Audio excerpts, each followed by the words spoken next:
நாகை மாவட்டம் வேதாரண்யம் அருகே நடுக்கடலில் மீன்பிடித்துக் கொண்டிருந்த தமிழ்நாட்டு மீனவர்களின் மீன்பிடி வலைகளை கடற்கொள்ளையர்கள் பறித்துச் சென்ற சம்பவம் அதிர்ச்சியை ஏற்படுத்தியுள்ளது. இத்தொடர்பான முழு விவரங்களை எமது செய்தியாளர் ராஜாஜி வழங்க கேட்கலாம். ராஜாஜி, இத்தொடர்பான முழு விவரங்கள்.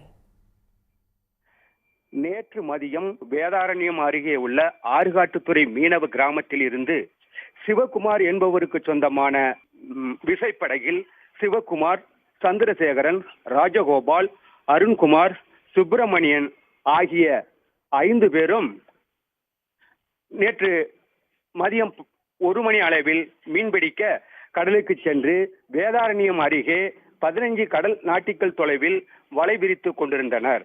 அப்போது ஒரு பைப்பர் படகில் இலங்கையைச் சேர்ந்த கடற்கொள்ளையர்கள் 3 பேர் தூரத்தில் இருந்து தமிழ்நாடு மீனவர்களின் வலைகளை 400 கிலோ அளவிற்கு உள்ள மீன்பிடி வலைகளை வெட்டி சென்றனர். இந்த கடற்கொள்ளையர்கள் வெட்டி சென்ற வலைகளின் மதிப்பு 2 லட்சம் ரூபாய் ஆகும்.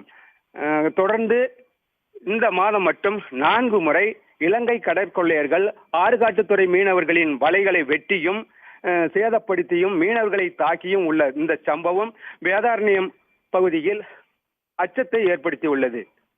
உடனுக்குடன் செய்திகளை தெரிந்து கொள்ள சன் நியூஸ் பெல் ஐகானை கிளிக் பண்ணுங்க.